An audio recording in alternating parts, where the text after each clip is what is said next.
Hi there. So today I'm going to be making a creamy pesto shrimp pasta.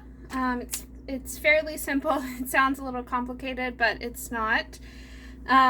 First off, let me say I'm so sorry it's taken so long to get this video out. I've been having some technical difficulties, but that's all sorted and everything. So for this recipe today, I'm going to be using some palmini noodles, a bag of medium cooked shrimp, heavy whipping cream, mushrooms, pesto sauce, and mozzarella, and I'll be throwing in some fresh garlic for taste. So let me go ahead and get the garlic sauteing. I like to start sauteing my garlic ahead of time before I put anything else in there, because ideally by the time everything is done cooking, I like for the garlic to be pretty well cooked, so that it's kind of like mushy and it can mix in with everything. Oh, and I had about a tablespoon and a half of butter, so I'm just letting these saute in the butter for probably about 5-10 minutes before I start adding any of the other ingredients in. Okay, so once the garlic has had a chance to kind of start sauteing beforehand, then you're gonna add about half a cup of the pesto sauce. And you can kind of eyeball it. It's not gonna be that detrimental if you add a little too much or too little. All right, and then I immediately added some of the heavy whipping cream in once I added the pesto. And again, I'm just kind of eyeballing this. You can kind of make it more or less creamy to your liking. If you like it to be more heavy on the pesto flavor and less creamy, just add less of the heavy whipping cream. I would say approximately I added about half a cup plus maybe 3/4 of a cup of the heavy whipping cream. But again, most of my recipes are, you just kind of like eyeball it.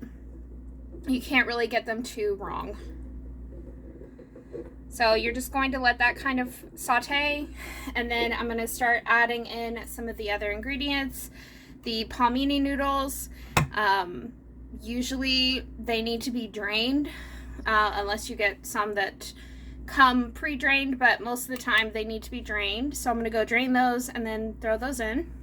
All right, and then once you have the noodles in there, just continue letting it to kind of slowly cook. I've got it on a little bit higher than medium right now, so you just want to kind of let the noodles cook for a little bit, and I'll go ahead and get the mushrooms drained and add those in as well.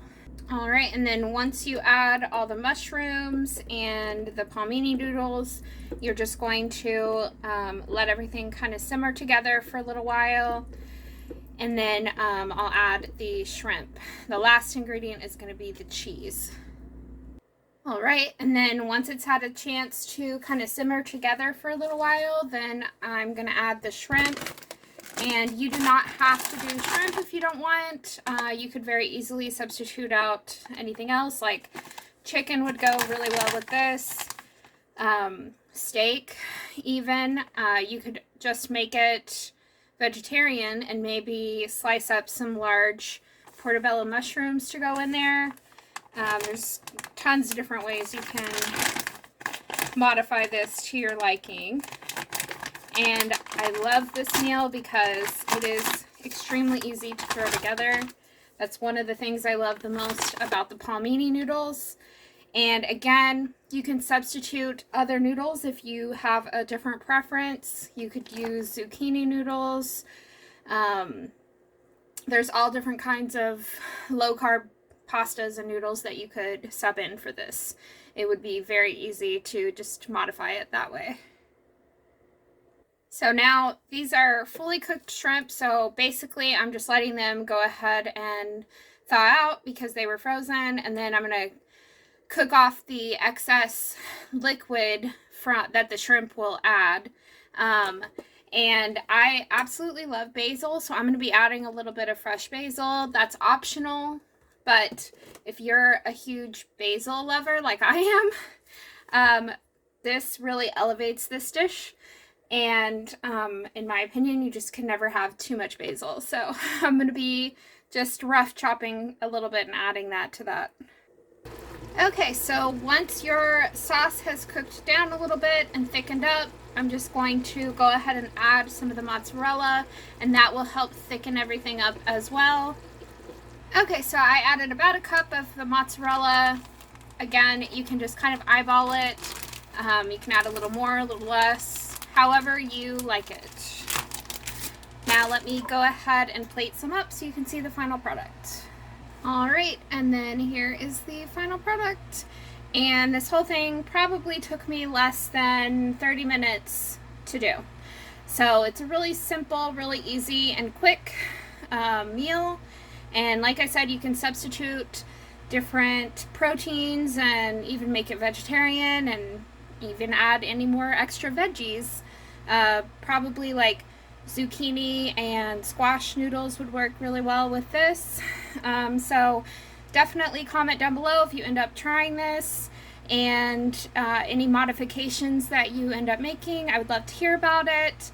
And as always, guys, thank you so much for watching, and please be sure to like, share, comment, and subscribe if you enjoy my content, and make sure to hit the bell so you are notified whenever I upload more videos just like these. Alright, thanks so much, guys. Have a great one.